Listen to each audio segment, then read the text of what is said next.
मोदी के सामने आला कमान के सरेंडर से 2 हिस्सों में बंटी बीजेपी। मुंबई में होने वाली रैली में आडवाणी सुषमा ने हिस्सा लेने से किया इनकार।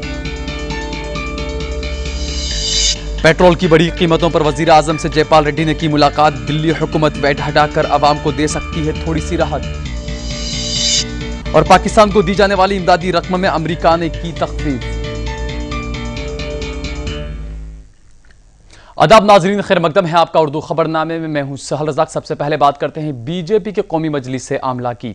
मुंबई में हो रहे बीजेपी के कौमी मजलिस से आमला में शिरकत कर नरेंद्र मोदी और येदियुरप्पा ने जहां पार्टी को बड़ी राहत दे दी है, वहीं दूसरी जानिब इस इजलास के बाद होने वाली रैली से लालकृष्ण आडवाणी और सुषमा स्वराज के दूर रहने की खबर ने पार्टी के लिए नई मुश्किलें पैदा कर दी है।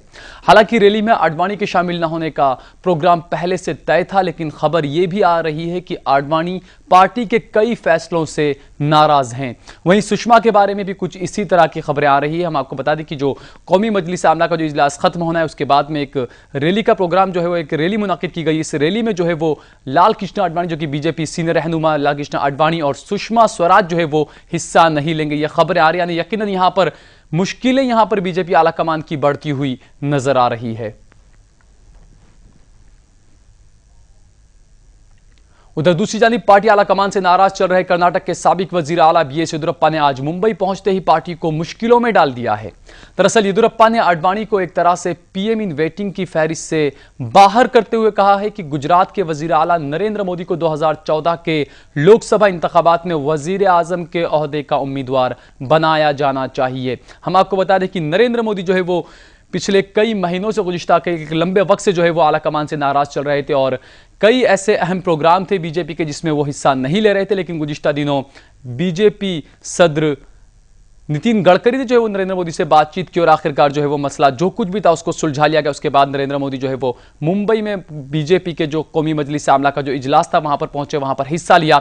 लेकिन इसकी बड़ी कीमत भी जो है वो पार्टी को और नितिन गडकरी को चुकानी पड़ी। और उसके बाद जो है वो जिस तरीके से अब येदियुरप्पा भी वहां पर पहुंचे और येदियुरप्पा ने एक बार फिर से कहा है कि गुजरात के वजीर आला नरेंद्र मोदी को जो है वो 2014 के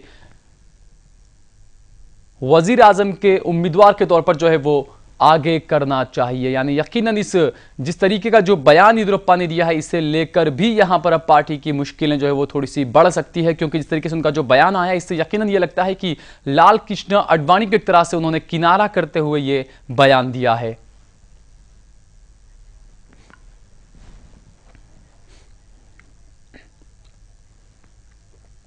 आइए हम आपको सबसे पहले सुनाते हैं कि येदियुरप्पा ने आज क्या कुछ कहा था नरेंद्र मोदी पर। Yes, yesterday only I told entire country wants Narendra Modi ji as future Prime Minister. That's why that is left to the High Command, because the people verdict is important. All are of the opinion that Narendra Modi should be projected as Prime Minister material. So I am going to request our all India leaders also, please know the feelings of the people of the country and take necessary action.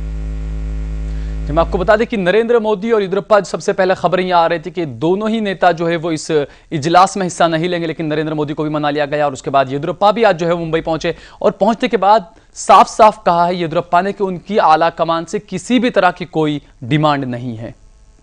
I am not going to demand for any post for me. I am worried about my state development. That's all. For that I will tour the state and I will see that the state will become the #1 developed state in the country. वहीं दूसरी तरफ जिस तरीके से जो खबरें आ रही है बीजेपी में 2 धड़ों में जो है वो बीजेपी बंट चुकी है। कई ऐसे फैसले हैं जिससे आडवाणी भी नाराज चल रहे हैं, सुषमा स्वराज भी नाराज चल रही है। ये सारी खबरें आ रही है, लेकिन बीजेपी का कहना है कि बीजेपी के अंदर किसी भी तरह की कोई कलह नहीं है। किसी को भी किसी विषय के ऊपर नाराजगी नहीं है। ये जानकारी हमें 4 दिन से मालूम है। इसको आज या तो कल का रेजोल्यूशन से जोड़ना गलत है। आडवाणी जी कल किसी उनके अपने सीनियर रिश्तेदार उनकी जिनको तबीयत ठीक नहीं था उनसे संपर्क करने के लिए गए थे और उस समय जब रेजोल्यूशन पारित हुआ इसीलिए वो वापस आ नहीं पाए कि गए और उनसे मिलने के लिए गए थे। बस उससे कुछ नाराजगी का विषय को जोड़ना बिल्कुल बेबुनियाद है। सुबह से लेकर के रात समापन तक सुषमा जी 1 मिनट का ब्रेक भी नहीं लेते हुए उधर ही बैठी थी। सभी रेजोल्यूशन, सभी सेशंस को उनके समक्ष में ही हुआ, उनके फुल कोऑपरेशन साथ है। इसीलिए प्लीज मैं आप सबसे रिक्वेस्ट कर रही हूँ, जहाँ प्रॉब्लम नहीं है प्लीज आप प्रॉब्लम देखना नहीं है, कुछ भी प्रॉब्लम नहीं है। जब एक रेजोल्यूशन यूनानिमस पारित होती है, कहाँ से आप ढूंढ कर ले आ रहे हैं ऐसे लोग जिनका गुस्सा है?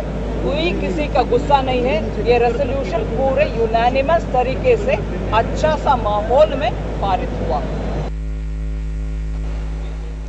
दरियासना कौमी मजलिस आमला में बीजेपी ने सियासी तजवीज़ पेश कर दी है, जिसमें यूपीए हुकूमत के दौरान हुए घोटालों और बढ़ती महंगाई का जिक्र किया गया है। इस तजवीज़ में कहा गया है कि पार्टी ऐवान से लेकर सड़क तक हुकूमत को घेरेगी और यूपीए इक़्तिदार में हुए घोटालों का चिट्ठा जो है वो अवाम के सामने रखेगी। यानी इस तरीके से जो कुछ भी बातें थी, जो आगे की हिकमत अमली जो तय करनी थी, वो सब बातें जो है वो बीजेपी के इस मजलिस आमला के इजलास में लिया गया। इसके अलावा कई फैसले बीजेपी आला कमान की तरफ से यहाँ पर लिए गए। साथ ही साथ एक सबसे बड़ी बात यह है कि नितिन गडकरी को जो है वो उनकी मियाद को जो है वो बढ़ा दिया गया है। अगले बीजेपी सदर के तौर पर भी जो है वो नितिन गडकरी के नाम पर मुहर लगा दी गई है।